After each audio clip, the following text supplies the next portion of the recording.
ఓం శాంతి.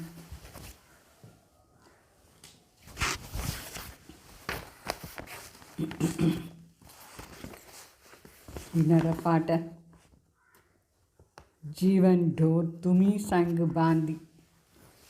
నీతోనే నా జీవనాన్ని కట్టివేసి దారం చాలా ప్రసిద్ధ కనెక్షన్ కోసరం. అంటే ఆ దారం స్థూల దారం కాదు, మానసిక సంబంధం. బాబా చెప్తారు, మీఠే బచ్చే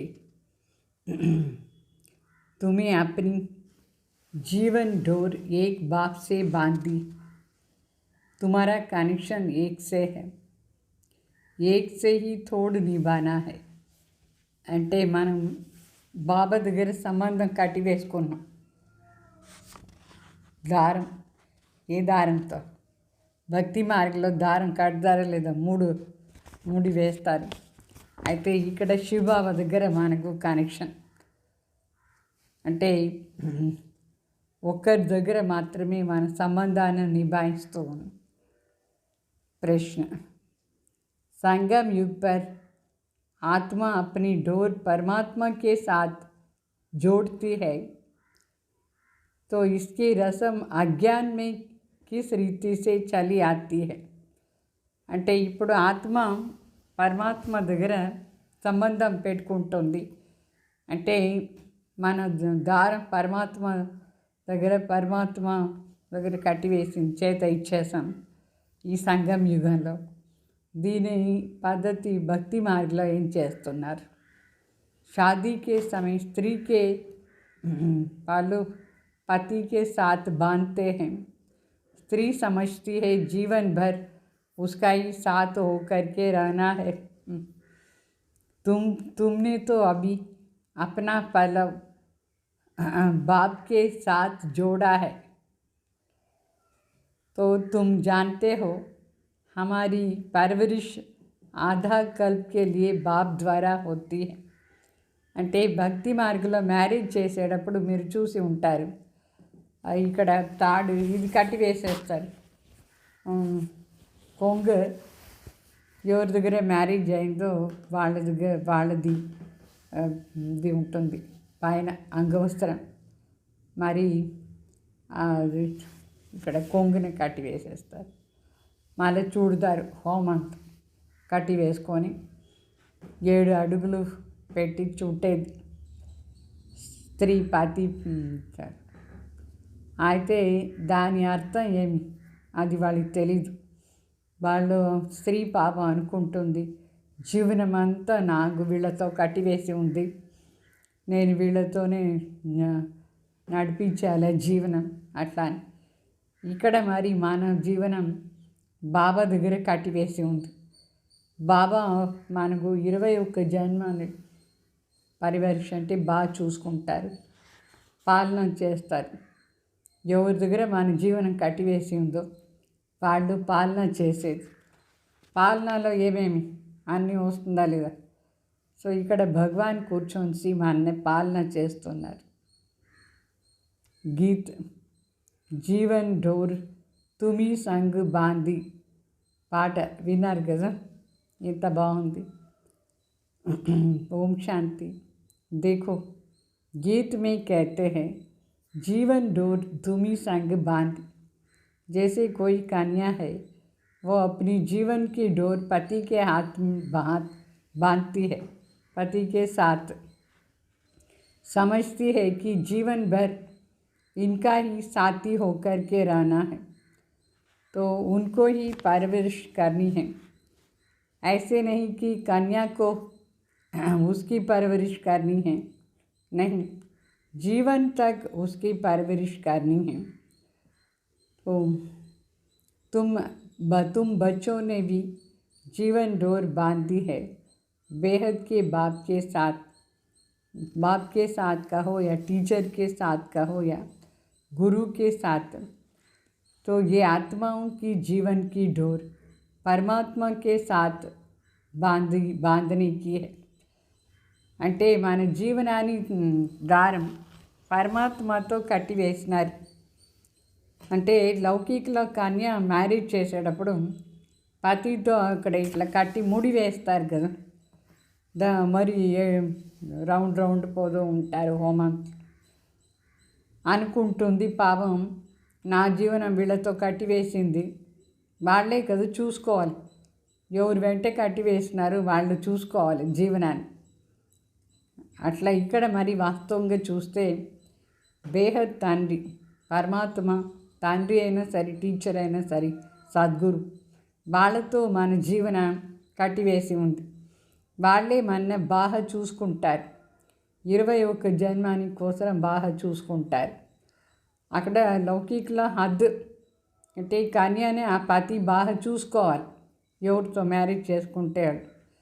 ఇప్పుడంతా వింటున్నారు కదా, కావాలంటే చూసుకుంటారు, లేదంటే డైవర్స్ చేస్తారు.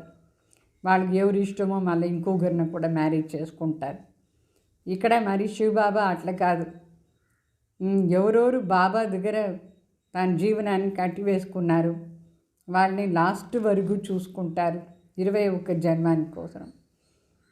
कन्या तो कन्या के जीवन की डोर पति के साथ बांध के, वो है हद की स्थूल बात, यह है सूक्ष्म बात. कन्या के जीवन की डोर पति के साथ बांधी जाती है, वो उसके घर जाती है. देखो हर एक बात समझने की बात है. అంటే కన్యను ఎప్పుడు మ్యారేజ్ అయిపోతుందో వాళ్ళు కట్టివేస్తారు కదా, దారంతో కానీ కొంగుతో కానీ కట్టివేసేసి ఉంటారు. మరి వాళ్ళ ఇంటికి పిలుచుకుపోతారు. మ్యారేజ్ చేసుకొని పతి ఆ కన్యని వాళ్ళ ఇంటికి పిలుచుకుపోతారు. ఇక్కడ మరి శివబాబా చెప్తారు, నేను మిమ్మల్ని నా ఇంటికి పిలుచుకొని పోదాను, నేను నా వెంట మీరు కట్టివేసుకోండి మీ జీవనాన్ని, అప్పుడు నేను మిమ్మల్ని ఇంటికి పిలుచుకుపోదానని చెప్తారు. పరంధాం పిలుచుకొని పోతారు. ఎంత వండర్ఫుల్. ఇక్కడ అన్ని సూక్ష్మ మాటలు, అక్కడ అన్ని స్థూల మాటలు. तो कलयुग में है सब आसुरी मत की बातें, तुम जानते हो हमने जीवन की डोर एक से बांधी है. तो तुम्हारा कनेक्शन एक बाप के साथ है, एक से ही तोड़ निभानी है, क्योंकि उसने हमको बहुत अच्छा सुख मिलता उससे. బాబా చెప్తారు, మనం ఒక్కరి దగ్గరే మన జీవనాన్ని కట్టివేసుకున్నాం, బాబా దగ్గరే మనకు ఫుల్ కనెక్షన్, వాళ్ళ దగ్గరే ఉంటే మనకు సంపూర్ణ సుఖం, సదాకాలాన్ని సుఖం దొరికింది. బాబా దగ్గర కనెక్షన్లో ఉంటేనే మనకు సదా సుఖం దొరుకుతూ ఉంటుంది. సదా కనెక్షన్లో ఉండాలి అంటే మనసు బాబా కనెక్షన్లో ఉండాలి. మనసుని ఇట్లా వాళ్ళు దారంతో కట్టి వేస్తారు.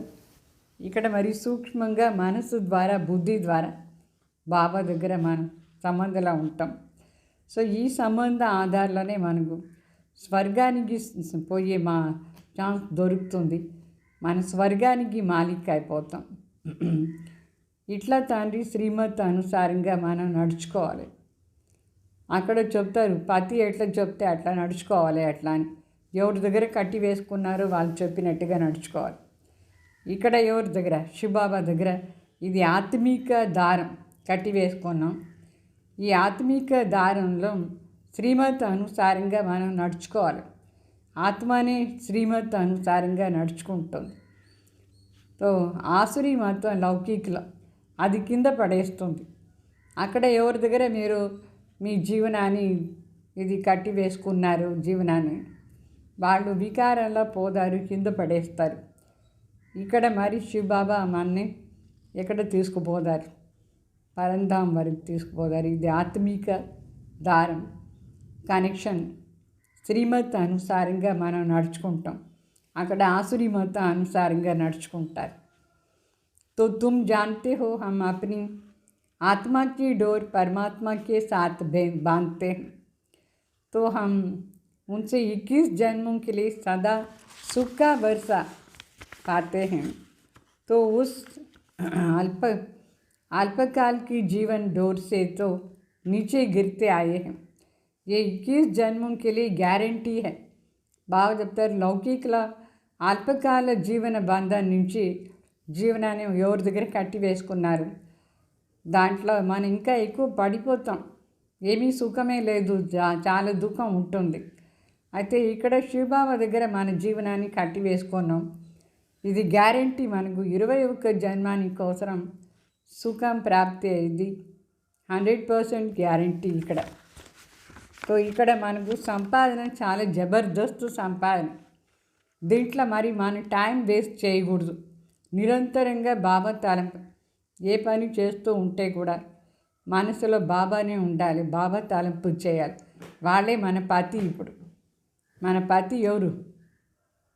సమర్పణ అయిపోయిన, నిన్న చూసారా లేదా ప్రోగ్రాం, సమర్పణ ప్రోగ్రాం. మనకు పతి శివబాబా. సో శివబాబా దగ్గర సదా మన మనసు ద్వారా మాట్లాడుతూ ఉండాలి, సంబంధం నిభాయిస్తూ ఉండాలి. ఇక్కడ జబర్దస్త్ సంపాదన, 21 జన్మాని కోసం ఆస్తి దొరుకుతుంది. సో तुम आत्माओं की परमात्मा से जीवन डोर बांधी जाती है कल्प कल्प, तो इसकी गिनती नहीं. బాగా చెప్తారు, ప్రతి కల్పం మన జీవనాన్ని దారం పరమాత్మతో కట్టివేసింది. మన జీవనాన్ని సంబంధం అని అర్థం. దారం అంటే సంబంధం. ఈ సంబంధం భగవాన్ దగ్గర ఉంది మనది. ప్రతి కల్పం మనం పరమాత్మ దగ్గర ఇట్లా సంబంధాలు వచ్చి దారం కట్టివేసుకుంటాం భగవాన్ దగ్గర. సో బుద్ధిలో మనకు ఎప్పుడు ఉండాలి, మన శివబాబా బిడ్డ అయిపోయినా ఇప్పుడు మన జీవనాన్ని బంధన్ దారం భగవాన్ దగ్గర కట్టివేసి ఉన్నారు. వాళ్ళు మూడు వేస్తారు. అయితే ఇక్కడ బాబా చెప్తారు, ఏమి 3 అంటే ఏమి? స్థాపన, పాలన, వినాశ కార్యానికి కోసం ఇక్కడ. తర్వాత ఇక్కడ మనం మనసా వాచ కర్మ పూర్తిగా బాబా సంబంధంలో ఉండాలి. అదే ఇక్కడ కట్టివేసే దీని అర్థం. సో ప్రతి ఒక్క విషయం కూడా తండ్రి కూర్చొని మనకు చెప్తారు. ఇక్కడ సంగం యుగాల్లో మనం ఏమంతా చేసాము, వాళ్ళు మరి మ్యారేజ్ టైంలో ఆధారం చేస్తూ ఉంటారు. వాస్తవంగా మన పతి శివబాబా పరమాత్మ. तो तुम जानते हो కల్ప పహలే भी हम बांधी थी. కల్ప ముందు కూడా మనం పరమాత్మతో మన జీవనాన్ని కట్టివేసుకున్నాం. तो अभी शिव जयंती मनाते हैं, परंतु किसकी मनाते हैं पता नहीं. మనుషులేమో శివరాత్రి చేస్తారు, ఎవరిది చేస్తారని వాళ్ళకి తెలియదు. ఆ లింగం దగ్గర పోయితే అభిషేకం చేసుకొని ఇంటికి పోదారు. వాస్తవంగా శివబాబా ఎవరు, ఎక్కడ ఉన్నారు, ఎట్లా తెలియదు మనుషులు. तो शिव बाबा जो पतित पावन है वह ज़रूर संगम पर ही आएगा ना, ये तुम जानते हो. दुनिया नहीं जानती है, इसलिए गाया हुआ है कोटों में कोई. तो आदि अनादि देवी देवता धर्म प्रायलोप हो गया है और सब शास्त्र कहानियाँ आदि है. బాగా చెప్తారు ఇక్కడ. ఇదంతా విషయాలు కోటిలో కొందరు మాత్రమే తెలుసుకొని వాళ్ళ జీవనాన్ని భగవాన్ దగ్గర సంబంధం పెట్టుకొని దాంట్లో కట్టివేసుకుంటారు. అంటే ఆది సనాతన్ దేవి దేవత ధర్మస్థాపన అర్థంగా ఇట్లా జరిగింది. కోటిలో కొందరే వస్తారు. ఇప్పుడు ఆ ధర్మం ప్రాయలోప్ అయిపోయింది. అయితే దాని శాస్త్రాల్లో కథల్లాగా ఉంది.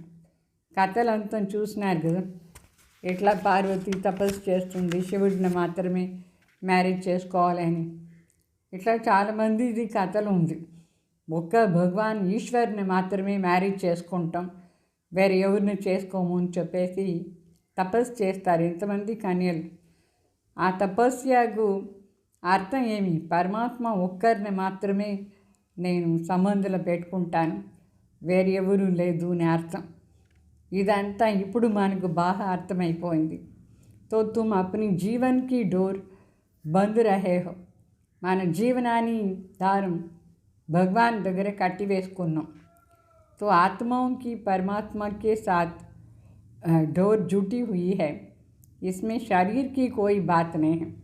ఆత్మలు పరమాత్మ దగ్గర ఈ దారం కట్టివేసి ఉంది. శరీరంతో కాదు, ఇట్లా కాదు శివబాబా వచ్చి శరీరంతో మనకి ఇక్కడ ఏమో కట్టివేస్తారు. లేదు, ఇది మనసు ద్వారా పరమాత్మ దగ్గర ప్రీతిలో మన సంబంధం పెట్టుకుంటాం. ఈ సంబంధాన్ని భక్తి మార్గంలో మ్యారేజ్ చేస్తూ ఉంటారు. దీని కళ్యాణ్ చెప్తారు, వాళ్ళు దాని కళ్యాణ్ని చెప్తారు. కళ్యాణ్ అంటే అర్థమైందా? భగవాన్ దగ్గర మన జీవనానికి సంబంధం పెట్టుకునేది కళ్యాణ్. तो बल घर में बैठी हो, బుద్ధి యోగంతో పరమాత్మకే సాత్ है. ఇంట్లో ఉంటే కూడా మన బుద్ధి యోగం పరమాత్మ దగ్గర ఉంది. तो तुम आत्माओं की जीवन डोर बांधी हुई है. మన జీవన్ డోర్ ఆత్మలది పరమాత్మ దగ్గర కట్టివేసింది. तो पल्लव बांधते हैं ना, वो स्थूल पल्लव, ये है आत्माओं का परमात्मा के साथ योग. అక్కడ స్థూలంగా ఈ పళ్ళు అంటే ఈ కొంగు ఉంటుంది. ఈ కొంగుని ఇట్లా కట్టి వేసుకుంటారు, వాళ్ళది మనది కట్టివేసి ఇట్లా తిరుగుతూ ఉంటారు.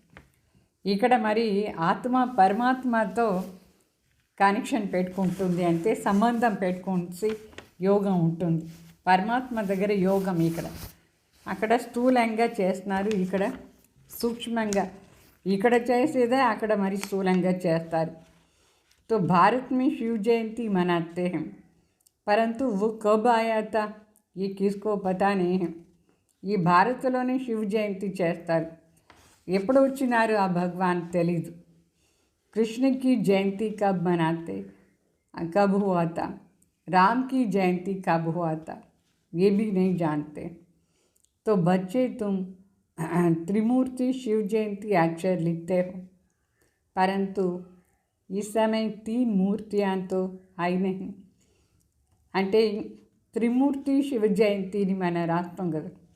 త్రిమూర్తి అంటే బ్రహ్మ విష్ణు శంకర్, భగవాన్ వచ్చి వీళ్ళ ముగ్గురిని రచన చేస్తారు. तो तुम कहेंगे शिव बाबा ब्रह्मा द्वारा सृष्टि रचना रचते हैं, ब्रह्मा साकार में ज़रूर है, तो बाकी विष्णु और शंकर उसका समय कहाँ है. బాబా చెప్తారు, ఇప్పుడు బ్రహ్మ ఏమో సాకార్లో ఉన్నారు, ప్రజాపిత బ్రహ్మ. సో ప్రజాపిత బ్రహ్మ అంటే శివ బాబా అవతరణ అయిన శరీరం సాకార్లో ఇప్పుడు స్థాపన కార్యం జరుగుతూ ఉంది. బాకీ విష్ణు మరి శంకర్ది టైం వేరే, అంటే బ్రహ్మ ద్వారా స్థాపన అయిపోయిన తర్వాత శంకర్ ద్వారా వినాశం, తపస్సు చేస్తూ ఉంటారు, అశుద్ధ శక్తి అంతా వినాశం అయిపోతూ ఉంటుంది. మరి సత్యుగంలో లక్ష్మీనారాయణ రాజ్యం చేస్తారు, అది విష్ణు రూపాన అర్థం. సో బ్రహ్మ ద్వారా స్థాపన वो तो इस समय होती है, विष्णु द्वारा सतयुग की पालना होती है, विनाश का कार्य अंत में होता है. అంటే బ్రహ్మ ద్వారా ఇప్పుడు స్థాపన అవుతూ ఉంది, తర్వాత శంకర్ది పార్ట్ వినాశం చేసేది, సత్యుగంలో మరి విష్ణు ద్వారా పాలన పార్ట్ జరుగుతూ ఉంటుంది. అంటే అక్కడ అందరూ దేవీ దేవతలు, ఆది సనాతన్ దేవీ దేవతా ధర్మం భారత్లో ఉంటుంది. అప్పుడు ఒక ధర్మం మాత్రమే ఉండింది. तो वो तो आते ही है धर्म स्थापन करने, हर एक जानते हैं ये धर्म स्थापन किया और उसका संबंध फलाना फलाना टाइम पर. అంటే ధర్మస్థాపకులందరూ వాళ్ళ ధర్మాన్ని స్థాపన చేయడానికి వస్తారు. ఇబ్రాహీం వచ్చి ఇస్లామిక్ ధర్మం స్థాపన చేసినారు, వాళ్ళకి తెలుసు ఎప్పుడు వచ్చి స్థాపన చేసినారు అట్లా అని. బుద్ధ వచ్చి బౌద్ధ ధర్మ స్థాపన చేసినాడు, వాళ్ళకి కూడా ఆ టైం తెలుసు. క్రిస్టియన్స్ కూడా తెలుసు వాళ్ళ ధర్మం ఏ సమయంలో స్థాపన అయింది అట్లా అని. ఊరికే వాళ్ళు ధర్మ స్థాపన చేస్తారు అంతే, అయితే వాళ్ళు రాజ్యం ఏమీ స్థాపన చేయరు.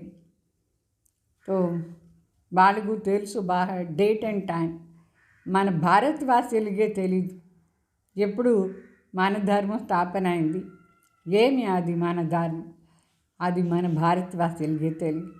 వాస్తవంగా భారతవాసీలది ధర్మం ఆది సనాతన్ దేవీ దేవతా ధర్మం. స్వయం భగవాన్ వచ్చి స్థాపన చేశారు 5,000 సంవత్సరం ముందు. तो गीता जयंती शिव जयंती कब मनाते किसको पता ही नहीं.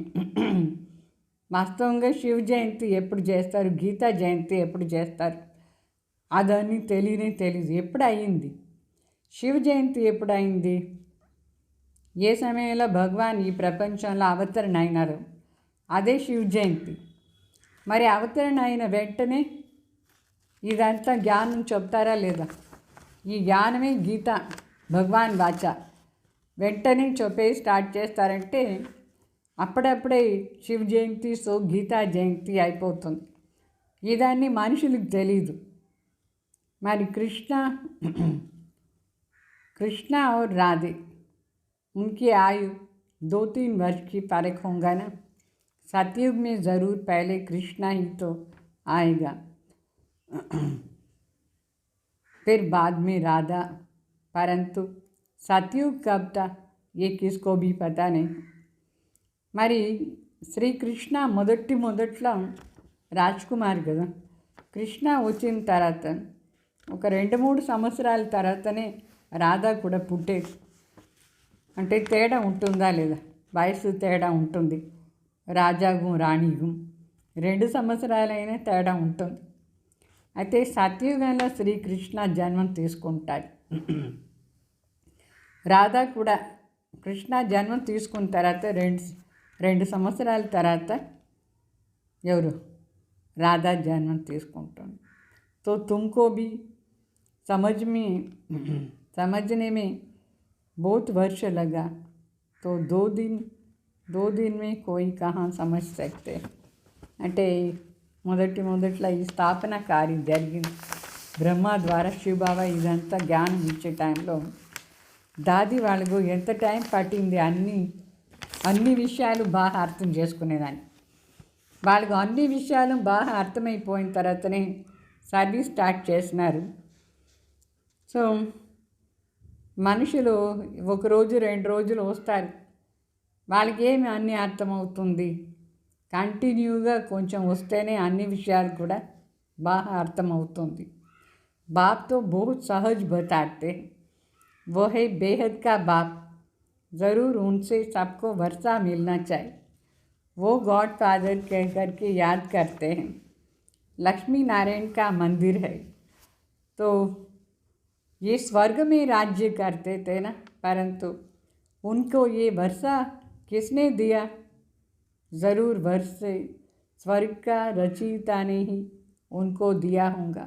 బాబా చెప్తారు, ఓ గాడ్ ఫాదర్ని అందరూ తలంపు చేస్తారు. లక్ష్మీనారాయణ మందిర్ ఎంత ఉంది ఈ ప్రపంచంలో అంటే భారతదేశంలో ముఖ్యంగా. అయితే వాళ్ళకి ఈ రాజ్యం ఎవరు ఇచ్చినారు, ఎవరి దగ్గర ఉండి తీసుకున్నారు? గ్యారంటీ స్వర్గ రచయిత అనే కదా ఇచ్చే ఉంటారు. అయితే మనుషులకు ఈ స్వర్గ రచయిత ఎవరునే తెలీదు. స్వర్గాన్ని రచన చేసి ఆ ఆస్తిని లక్ష్మీనారాయణకు ఇచ్చినారు శివబాబా. ఇది మనకే అర్థమైంది, మనుషులకు తెలియదు.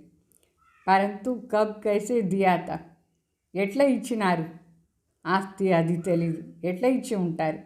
శివబాబా లక్ష్మీనారాయణకు రాజ్యం ఎట్లా ఇచ్చినారు? వాళ్ళకి మొదట్లో రాజయోగా నేర్పిస్తారు. వాళ్ళకి అన్ని విషయాలు నేర్పించి ఆత్మ అంటే ఏమి, పరమాత్మ ఎవరు, కర్మాని గతి ఏమి, రాజయోగం ఏమి, ఇదన్నీ నేర్పించి రాజ్యం వాళ్ళకు ఆస్తి ఇచ్చినారు. ఎట్లా వాళ్ళ కర్మాన్ని శ్రేష్టంగా చేసినారు. तो तुम बच्चे जानते हो, जब सतयुग था तभी कोई और धर्म नहीं था.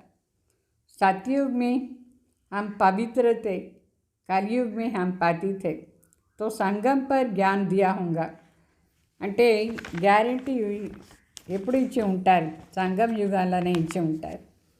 సత్యయుగంలో మనందరూ పవిత్రంగానే ఉంటాం, కలియుగంలో అపవిత్రం. అంటే రెండింటికి మధ్యలో సంగం యుగంలోనే జ్ఞానం దొరికింది. సత్యయుగంలో జ్ఞానం దొరకలేదు, సంగంలో దొరికింది. ఇక్కడ మన సంస్కారాన్ని ప్రింట్ చేసుకుంటాం, నెక్స్ట్ బర్త్లో దాన్ని ఎంజాయ్ చేస్తాం. అంటే ఒక జన్మలో చేసిన సంస్కారం ఇంకొక జన్మలో దాని ప్రాప్తి ఉంటుంది. అందుకే ఇప్పుడు ఈ చదువు ఆధారంలో మన శ్రేష్ఠ సంస్కారాలని తయారు చేసుకుంటాం. అక్కడ మరి ప్రాలబ్ధం ఉంటుంది సత్యుగంలో. అంటే ఈ జన్మలో చేసిన యాక్షన్స్ అనుసారంగా ప్రాలబ్ధం సత్యుగంలో ఉంటుంది. సో ఇప్పుడు మనం మంచి కర్మాని నేర్చుకొని చేస్తూ ఉంటామా లేదా, ఇది మనం సంస్కారం అయిపోతుంది. దీని ప్రాలబ్ధం మరి సత్యుగంలో మనకు దొరుకుతుంది. కృష్ణ సత్యుగంలో ఉంటారు. కృష్ణ అనేది ప్రాలబ్ధం ఎక్కడి నుంచి దొరికింది? ఈ సంగం యుగంలో శివబాబా దగ్గర ఉండి కృష్ణకు ఆ ప్రాలబ్ధం దొరికింది. లక్ష్మీనారాయణ చెప్పినా సరే, రాధాకృష్ణ సరే, ఆ ప్రాలబ్ధం దొరికింది సంగం యుగంలో. మనుషులకి ఇదని తెలీదు. తండ్రి ఏం చెప్తున్నారు?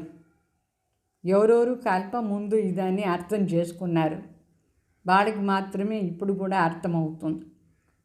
ఇప్పుడు అంటు పెడుతున్నారు. చెట్టు ఒక వృక్షం కింద ఉంది పాతది, దానిపైన ఇప్పుడు కొత్తది వస్తూ ఉంది. అంటే మనందరం ఇప్పుడు సంగం యుగాల్లో కొత్త వృక్షాన్ని అంటు పెడుతూ ఉన్నాం.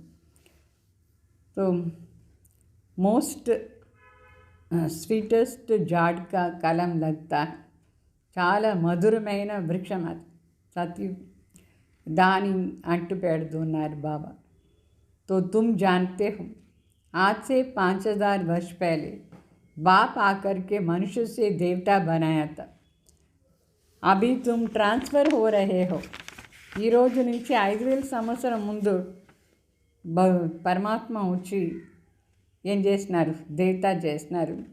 మనం ఇప్పుడు ట్రాన్స్ఫర్ అవుతూ ఉన్నాం. మొదట్లో బ్రాహ్మణ్గా ఉండి బ్రాహ్మణ్ మరి దేవత క్షత్రియ వైశ్య, ఇది బల్టీ ఆటలాగా, చిన్నపిల్లలు బల్టీ ఆడతారు అట్లా. ఇప్పుడు దీని యజ్ఞ అని చెప్తారు. బ్రాహ్మణ యజ్ఞ రచన చేసినారు. यज्ञ में ज़रूर ब्राह्मण चाहिए. ये शिव का रुद्र यज्ञ है. रुद्र यान यज्ञ कहा जाता है. कृष्ण ने यज्ञ नहीं रचा है. ये रुद्र ज्ञान यज्ञ से विनाश ज्वाला प्रज्वलित होता है. అంటే ఇప్పుడు పరమాత్మ వచ్చి ఈ రుద్ర యాన యజ్ఞన రచన చేసినారు. కృష్ణ అనే రుద్ర అని చెప్పారు, శివబాబా అనే రుద్ర అని చెప్తారు. సో రుద్ర జ్ఞానం అంటే శివబాబా ఇచ్చే జ్ఞానం ఆధారంలో వినాశ జ్వాల ప్రజ్వలిत అయింది. तो ये शिव बाबा का यज्ञ पातितों को पावन बनाने की है. रुद्र शिव बाबा निराकार है. वो यज्ञ कैसे रचेगा जब तक मनुष्य तन में न आए. मनुष्य ही यज्ञ रचते हैं. सूक्ष्मवास मूल वतन में ये बातें तो होती नहीं है. అంటే ఇక్కడ ఈ సాకారి ప్రపంచంలోనే యజ్ఞ రచన చేసేది. మనిషి శరీరంలో వచ్చి శివబాబా ఈ యజ్ఞ రచన చేస్తారు. అయితే సూక్ష్మవతంలో కానీ మూలవతంలో కానీ యజ్ఞ రచన చేసే మాట అంతా లేదు. బాబా శరీరంలో వచ్చే వరకు ఈ యజ్ఞం ఉండదు. సో తండ్రి చెప్తారు, ఇది సంగం యుగం. ఎప్పుడు లక్ష్మీనారాయణ ఉండిందో రాజ్యం, దాని పేరు సత్యుగం. పురుషార్థం చేసే టైం సంగం యుగం. సో ఇప్పుడు మరి మనం ఆ విధంగా తయారవుతూ ఉన్నాం లక్ష్మీనారాయణ లాగా. సో అందువల్ల జీవన్ కి డోర్ ఆత్మకి పరమాత్మకే సాథ్. మన జీవనం కట్టివేసింది పరమాత్మతో ఇప్పుడు. तो ये डोर क्यों बांधी जाती है? ఈ దారం ఎందుకు కట్టివేస్తారు? చాలా ప్రసిద్ధ దారం ఇది. అందుకే ప్రతి ఒక్కరూ మ్యారేజ్ చేసే టైంలో ఎల్లో కలర్ దారం కట్టివేస్తారు. ఎల్లో सदा सुख का वर्षा मिलता है. तो तुम जानते हो बेहद के बाप द्वारा हम ये लक्ष्मी नारायण बनते हैं. बाप ने समझाया है, तुम सो देवी देवता धर्म के थे, तुम्हारा राज्य था. पीछे तुम पुनर्जन्म लेते लेते क्षत्रिय बन गए. బాబా మనకు చెప్తారు, మీరే దేవతా ధర్మం వాళ్ళు. పునర్జన్మ తీసుకొని ఎట్లా మొదట్లో క్షత్రియ అయిపోతారు, తర్వాత వైశ్య శూద్ర, మరి ఇప్పుడు బ్రాహ్మణ బ్రాహ్మణే పోయేసి మళ్ళీ దేవత అవుతారు. ఒక్కొక్క యుగంలో ఎన్ని జన్మాలు, అది కూడా మీకు అర్థమైంది కదా. సత్యయుగంలో 8, త్రేతాల 12, ద్వాపర్లో 21, కలియుగంలో 42. भगवान वाचा ये तुम अपनी जन्मों को नहीं जानते हो, मैं जानता हूँ. अभी इस समय इस स्थान में 2 మూర్తియా అంటే భగవాన్ వాచ ఏమంటే మీకు మీ జన్మాన్ని గురించే తెలీదు, నేను వచ్చి మీకు చెప్తాను మీరు ఎన్ని జన్మాలు తీసుకున్నారు అట్లా. ఇప్పుడు ఈ బ్రహ్మ శరీరంలో 2 ఆత్మలు, ఒకటి పరమాత్మ, ఇంకొకటి బ్రహ్మ ఆత్మ. సో బ్రహ్మ ఆత్మ మరి పరం ఆత్మ ఉన్నారు. ఈ సమయంలోనే ఈ శరీరంలో 2 చేరి ఉండి పార్ట్ చేసేది. ఒక ధర్మస్థాపన చేయాలంటే కంపల్సరీగా 2 ఉండాలి ధర్మస్థాపన కోసం. ఒక శరీరంలో 2 ఉంటేనే ధర్మస్థాపన పార్ట్ సాధ్యమవుతుంది. ప్రతి ఒక్క ధర్మస్థాపకలు అంతే. మొదట్లో ధర్మస్థాపన అవుతూ ఉండేటప్పుడు ఇబ్రాహీం శరీరంలో కూడా ఆ శరీరంలో 2 ఉంటే ఇబ్రాహీం ఆత్మ ఒకటి దాంట్లోనే ఉండే ఒక ఆత్మ. తర్వాత బుద్ధ దాంట్లో కూడా సిద్ధార్థ అనే మొదట్లో పేరు ఉండింది. సిద్ధార్థ ఆత్మ మరి బుద్ధ ఆత్మ పైన ఉండి వచ్చి ధర్మస్థాపన చేస్తూ ఉంటుంది. అట్లనే జీసస్ క్రైస్ట్ని చెప్తారు. జీసస్ దాంట్లో క్రైస్ట్ ఆత్మ వచ్చి ధర్మస్థాపన చేసేది. ఒక్క శరీరంలో 2 ఉంటేనే ధర్మస్థాపన కార్యం జరుగుతుంది. సో బాకీ విష్ణు అనేది సత్యయుగంలో దేవీ దేవత లక్ష్మీనారాయణ కంబైన్డ్గా చూపిస్తారు. విష్ణు అనేది ఒకే శరీరం కాదు, అంటే ప్రవృత్తి మార్గం అని అర్థం అక్కడ. ఇప్పుడు మనం బ్రాహ్మణ్సో దేవత అవుతాం. హంసో కా అర్థ ఇప్పుడే మీకు అర్థమైంది. హంసో సోహం అంటే హం అంటే నేనే అది అంటే దేవత అని అర్థం. నేనే అది అంటే నేనే ఆత్మ బ్రాహ్మణే పోయి దేవత మరి క్షత్రియ వైశ్య అయ్యేది. ఇది రాంగ్. నేనే సో పరమాత్మ అని చెప్పేది. నేను ఇప్పుడు ఆత్మగా ఉన్నాను మరి పరమాత్మ అయిపోతాను అట్లా చెప్పేది తప్పు. సో హంసో అర్థం బాబా ఎంత బాగా నేర్పిస్తారు కరెక్ట్గా. మనుషులు ఎట్లా రాంగ్గా నేర్చుకున్నారు. హంసో ఆత్మ సో పరమాత్మ అట్లా అని. పరమాత్మనే నేనే పరమాత్మ అట్లా చాలా తేడా ఉండలే బాబా చెప్పేదానికి. అంటే బాబా సత్యంగా చెప్తారు, వాళ్ళు తెలియకంటే ఏదో ఒకటి అబద్ధం చెప్పినారు. तो रावण के आने से ही रावण की मत शुरू हो जाती है. ఎప్పుడు రావణ ద్వాపర్లో ప్రవేశమైనారు అప్పటి నుంచి రావణ్ది మతం స్టార్ట్ అయింది అందరి లోపల. రావణ్ మతం సత్యయుగంలో జ్ఞానం ప్రాయలోపు అయిపోతుంది. సో బాబా చెప్తారు ఇప్పుడు ఇదంతా ఏమంతా జరుగుతుందో అన్ని డ్రామాలో ఉండేదే జరుగుతూ ఉంది. భక్తి మార్గం కూడా డ్రామాలో ఉంది కదా, అన్ని అబద్ధాలు చెప్పేది కూడా డ్రామాలోనే ఉంది. అట్లా డ్రామా అనుసారంగా ఇదన్నీ జరుగుతూ ఉంటుంది. అందుకే భగవాన్ వచ్చినారు ఇప్పుడు మళ్ళీ స్థాపన చేసేదానికి. అన్నీ సత్యంగా చెప్తారు. ఇది సంగమ యుగం. తండ్రి చెప్తారు, నేను ప్రతి కల్పానికి సంఘంలో వస్తాను. కల్ప నేను సంగమ యుగాల్లోనే వస్తాను. సంగమ యుగాల్లో వచ్చి మిమ్మల్ని మనిషి నుంచి దేవత చేస్తాను. జ్ఞాన యజ్ఞ రచన చేస్తారు. బాకీ అది ఏం యజ్ఞ రచన చేస్తారు స్థూలంగా దాంట్లో ఏమేమో స్వాహా చేస్తారు. అన్ని మెటీరియల్ అంటే వస్తువులు స్వాహా చేస్తారు. ఈ యజ్ఞంలో వస్తువులు కాదు స్వాహా చేసేది, ఈ యజ్ఞంలో అన్ని వికారాలని స్వాహా చేసేది. అందుకే ఈ యజ్ఞం నుంచి వినాశ జ్వాల ప్రజ్వలిత అయింది. ఎప్పుడు మనందరం పవిత్రంగా అయిపోతాము అప్పుడు ఈ కలియుగం వినాశం అయిపోతుంది. పతిత్ ప్రపంచం వినాశం.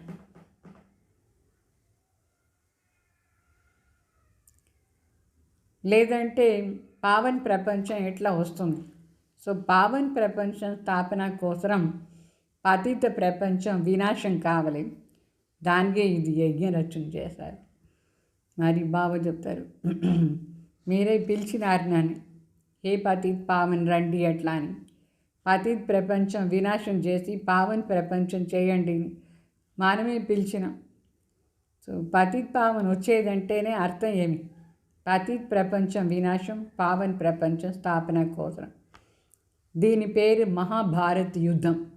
ఇప్పుడు జరిగేది ప్రపంచం మారాలంటే మహాభారత యుద్ధం జరుగుతుంది. దీని నుంచి ఏమవుతుందంటే స్వర్గానికి గేట్ ఓపెన్ అవుతుంది. తండ్రి చెప్తారు, ఇది అదే మహాభారత్ యుద్ధం జరుగుతూ ఉంది. ఇది మీకు బాగా అర్థమైంది కదా, ఇది మంచిదే కదా. ఇప్పుడు యుద్ధం జరిగేది మంచిదా లేదా? ఈ పతిత్ ప్రపంచం వినాశానికి కోసమే యుద్ధం. చాలా మంచిదే జరుగుతూ ఉంది. శాంతి కోసం అందరూ ఎంత ప్రయత్నం చేస్తారు, మనుషులు చాలా కష్టపడతారు శాంతి కోసం. అయితే శాంతి అట్లనే ఇక్కడ వస్తుంది. ఏమేం చేయాలి శాంతిగా ఉండేదానికోసం? ఇప్పుడు బాబా వచ్చి మనకు 3వ నేత్రం తెరిచినారు. 3వ నేత్రం ఇచ్చేది వేరే ఎవరు పని లేదు. భగవాన్ స్వయం వచ్చి మనకు జ్ఞాన నేత్రం ఇస్తారు, 3వ నేత్రం.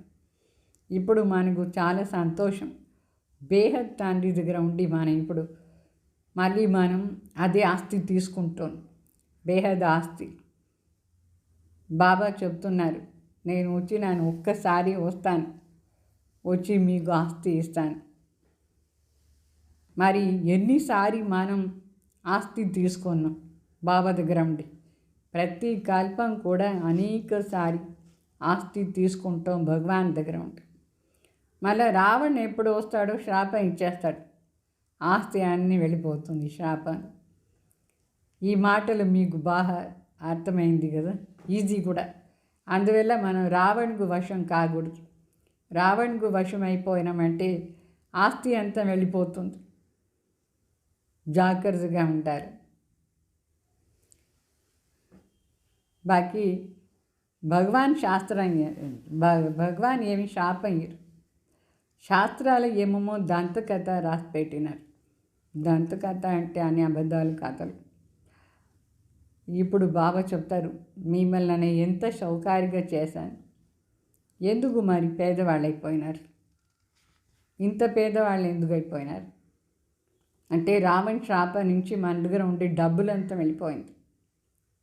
అందుకే గాయనం ఉంది 3 మాటలది, జ్ఞానం, భక్తి, వైరాగ్యం. మొదట్లో మన జ్ఞానాన్ని ప్రారంధం ఉంటుంది, సత్యుగం, త్రేత. తర్వాత భక్తి స్టార్ట్ చేస్తాం, లాస్ట్లో మళ్ళీ వైరాగ్యం వచ్చేస్తాం. దేని నుంచి వైరాగ్యం వచ్చింది మీకు? ఇప్పుడు భక్తి నుంచి వైరాగ్యం వచ్చేసింది. ఎప్పుడు మన జ్ఞానం దొరికిందో అప్పుడు భక్తి నుంచి వైరాగ్యం వచ్చేసింది. మనకు జ్ఞానం దొరికిన వెంటనే మనం ఇప్పుడు అంతా అదన్నీ చెయ్యం, ఏమంతా మూఢనమ్మకాలు అదంతా మనం చెయ్యం. వైరాగ్యం వచ్చేసింది. మొత్తం ప్రపంచం పైన కూడా మనకు వైరాగ్యం. ఎందుకంటే ఇది అంతా శ్మశానం లాగే ఉంది. అందరూ చనిపోయే పడి ఉన్నారు. శ్మశానం 84 జన్మాని చక్రంలో లాస్ట్ జన్మలో అందరూ ఎట్లా అయిపోయినారు. ఇప్పుడు వాపస్ ఇంటికి పోవాలి మనం.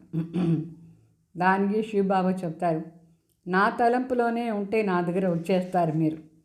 అయితే వికర్మం చేయకూడదు. ఆల్రెడీ చేసిన వికర్మాల్ని బాబా తలంపులో ఉండి భస్మం చేసుకోవాలి. వేరే ఏ ఉపాయం లేదు వికర్మం వినాశం అయ్యేదాన్ని. యోగమే. అందుకే దీని యోగ అగ్ని అని చెప్తారు. ఈ యోగ అగ్ని ద్వారా పాపం భస్మం అవుతుంది. ఇట్లా కాదు గంగా స్నానం చేస్తే పాపం భస్మం అవుతుందా? లేదు. సో తండ్రి ఏం చెప్తున్నారంటే మాయ మిమ్మల్ని ఎట్లా మూర్ఖులాగా చేసి పెట్టేసింది. మూర్ఖ్ ఫూల్, మూర్ఖ అయిపోయినారు అందరూ. మాయ చేసి పెట్టేసింది. వాళ్ళు మరి ఏప్రిల్ ఫూల్ అని చెప్తారు. ఏప్రిల్ ఫూల్ అంటే ఏం? వాళ్ళు ఫూల్ చేసి ఆట ఆడతారు. ఇక్కడ ఎవరు ఫూల్ చేసేది? మాయ. 2 రకాల ఫూల్. ఏప్రిల్ ఫూల్ అంటే మొద్దులాగా మూర్ఖ చేసేది మాయ.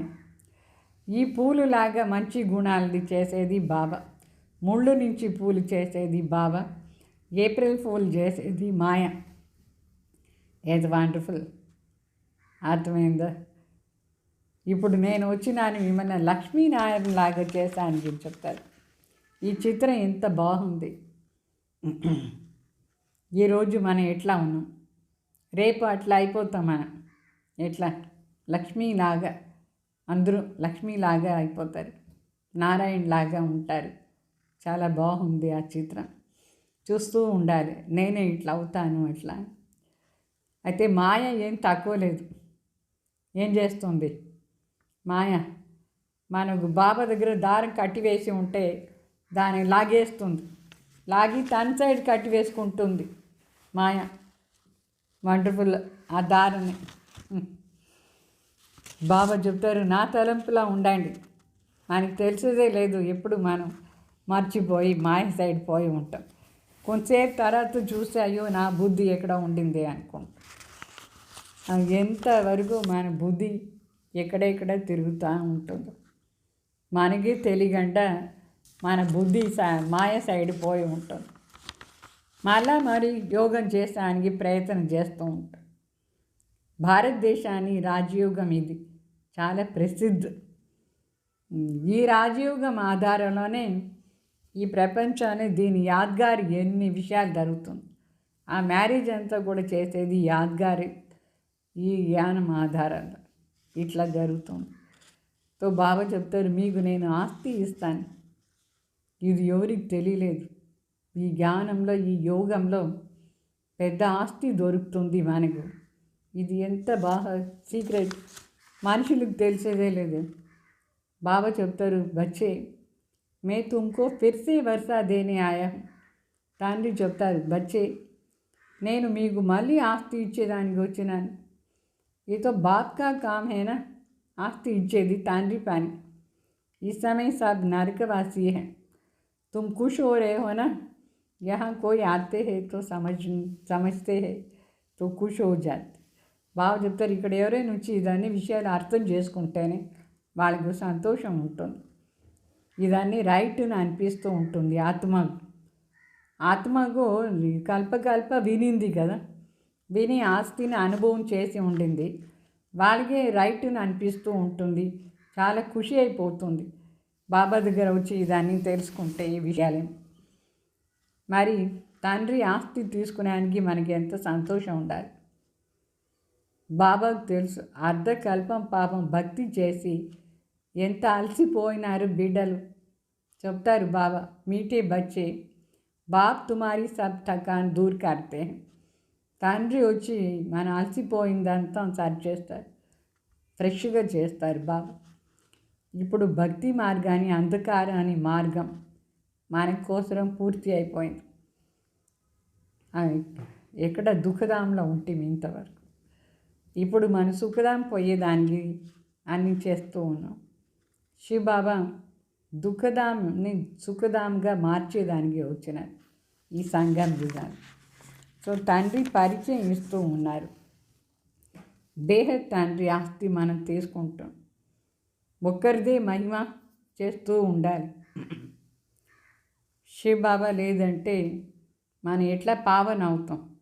పావన అయ్యేదానికే కాదు, డ్రామాలోనే అంతా ఇట్లా పార్టీ ఫిక్స్ అయిపోయింది. కల్పకల్పం తండ్రి వస్తారు, మనం పిలుస్తూ ఉంటాం, శివబాబాను వస్తారు. అందుకే శివరాత్రి కూడా మనం చేస్తాం. చెప్తారు, బ్రహ్మ ద్వారా స్వర్గాన్ని స్థాపన చేస్తాను అట్లా అని. బ్రహ్మ ద్వారా భగవాన్ స్వర్గ స్థాపన చేస్తారు. తో శివ జయంతి చేస్తారు. ఏం చేశాను ఈ శివ జయంతి? అది నువ్వు మనుషుల్ని అడగండి, తెలియదు. ఎందుకోసం శివరాత్రి చేస్తారు? వాళ్ళకి ఏమీ తెలియదు పాపం. మనం చెప్పాలి వాళ్ళకి శివరాత్రి రోజు तुम्हारी बुद्धि में ज्ञान एकदम बैठ जाना चाहिए, డోర్ ఏక్ కే సాత్ బాంధీ హై. మన బుద్ధిలో ఈ జ్ఞానం పక్కాగా ఉండాలి. మనం దారం కట్టివేసే ఉండాలి బాబా దగ్గర. మన జీవనాన్ని దారం అంటే స్థూలంగా కనిపించే దారం కాదు, సూక్ష్మంగా. వేరు ఎవరి దగ్గర మనకు బంధాన్ని ఉండకూడదు, ఎవరి దగ్గర మనం స్వయంగా కట్టివేసుకోకూడదు. బాబా ఒక్కరి దగ్గర మాత్రమే కట్టివేసుకోవాలి, లేదంటే పడిపోతాం మనం. పార్లోకి తండ్రి వచ్చి మనకి ఎంత బాగా ఇదంతా నేర్పిస్తారు. ఎంతో సింపుల్గా ఉన్నారు, ఏమి అట్టహాసంగా లేదు, ఆడంబరంగా లేదు. బాబా చాలా సింపుల్గా ఉన్నారు. బాబా वो बाप तो मोटरों में एरोप्लेन में घूमते हैं, ये बेहद का बाप कहते हैं मैं पतित दुनिया में पतित शरीर में आकर सेवा करने के लिए आता. లౌకిక్ తండ్రి షౌకార్ తండ్రిగా ఉంటే కార్లో తిరుగుతారు, ఏరోప్లేన్లో తిరుగుతారు అని. ఈ తండ్రి ఎంతో సింపుల్ చూడండి. పతిత ప్రపంచంలో పతిత శరీరంలో వచ్చినారు, మన కోసమే వచ్చినారు. तुमने बुलाया है, हे अविनाशी सर्जन आओ, आकर हमें इंजेक्शन लगाओ. మనమే పిలిచినాం, హే అవినాశి సర్జన్ రండి, ఇంజెక్షన్ ఇవ్వండి. వచ్చినారు ఇంజెక్షన్ ఇచ్చేదాన్ని, జ్ఞాన ఇంజెక్షన్. బాబా చెప్తారు యోగా చేయండి, మీ పాపం అంతా భస్మ అయిపోతుంది. యోగం ద్వారానే పాపం భస్మ అయిపోయేది. तो बाप है ही 63 జన్మం కా దుఃఖహర్త. 63 జన్మాలు మనకి ఎంత దుఃఖం అంటే అంత దుఃఖం ఉంటుంది. అదన్నీ దూరం చేయాలంటే తండ్రి ఒకరే, తండ్రితోనే సాధ్యం లేదు. మళ్ళీ 21 జన్మ సుఖం ఇస్తారు. 63 జన్మాని దుఃఖాన్ని దూరం చేసి 21 జన్మాని సుఖం ఇస్తారు. अच्छा मीठे मीठे सिखलदे बच्चों प्रति माता पिता बाप दादा का याद प्यार और गुड मॉर्निंग. रूहानी बाप की रूहानी बच्चों को नमस्ते. हम रूहानी बच्चों की रूहानी बाप दादा को याद प्यार गुड मॉर्निंग, नमस्ते, ओम शांति. धारणा कोसर मुख्य सार. अपनी बुद्धि की रूहानी डोर एक बाप के साथ बांधनी है. మన బుద్ధి ద్వారా ఈ ఆత్మీక దారాన్ని ఒక్క తండ్రి దగ్గర మాత్రమే కట్టివేసుకోవాలి.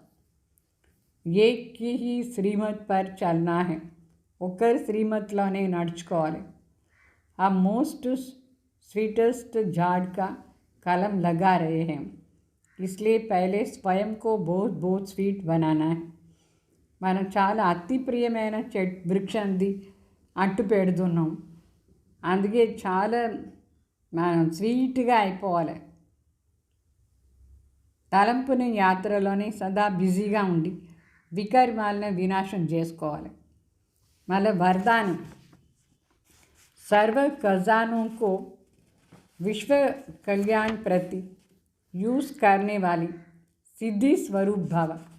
సర్వ ఖజానాలని విశ్వ కళ్యాణార్థ యూజ్ చేసేవాళ్ళు सिद्धि स्वरूप भाव. अच्छा, जैसे अपनी हद की प्रवृत्ति में, अपनी हद के स्वभाव संस्कार की प्रवृत्ति में बहुत समय लगा देते, लेकिन अपनी अपनी प्रवृत्ति से परे अर्थात उपराम रहो और हर संकल्प बोल कर्म समन संपर्क सब बैलेंस में रखो, तो सर्व खजानों की इकोनॉमी द्वारा कम खर्चा बाला नशीन बन जाएंगे. బాబు చెప్తారు హద్దు ప్రవృత్తిలో, హద్దు స్వభావ సంస్కారాల్లో ఎంత సమయం మనం యూజ్ చేసాం, మన టైం అంతా అక్కడ ఎంత వేస్ట్ అయిపోయింది. ఇప్పుడు మనం దాని నుంచి ఉపరాంగా ఉండి ప్రతి సంకల్పం, ప్రతి మాట, ప్రతి కర్మం సంబంధ సంపర్కాన్ని బ్యాలెన్స్లో పెట్టుకొని సర్వ ఖజానాలని ఎకానమీ చేయాలి. అప్పుడే కమ్ ఖర్చా బాలా నషీన్ అయిపోతుంది. ఎక్కువ టైం దానికి గీయకూడదు. ప్రవృత్తి మార్గంలో టైం అంతా వేస్ట్ అయిపోతుంది. దానికి కూడా కమ్ ఖర్చా బాలా నషీన్ చేయాలి. अभी समय रूपी खजाना, एनर्जी का खजाना, స్థూల్ ఖజానా సబ్ కమ్ ఖర్చా బాలా నషీన్ బాన్. ఇప్పుడు మన సమయాన్ని ఖజానా అంటే ఆస్తి, మరి ఎనర్జీ మన శరీరాన్ని శక్తిది ఖజానా, స్థూల ఖజానాన్ని తక్కువ ఖర్చు చేసి ఎక్కువ ప్రాప్తి చేసుకోవాలి. సేవార్థ యూస్ చేయాలి. ఇదంతా మన స్వయం విశ్వ కళ్యాణార్థ యూస్ చేయాలి. అప్పుడే సిద్ధి స్వరూప్ అవుతాం. మనం అనుకుంటాం కావాలని అది మనం అయిపోతాం. అయితే ఇదంతా వేస్ట్ చేస్తే ఏమవుతారు? వేస్ట్ చేసేవాళ్ళు ఏమైనా పెద్ద పొజిషన్ వాళ్ళు అవుతారా? లేదు.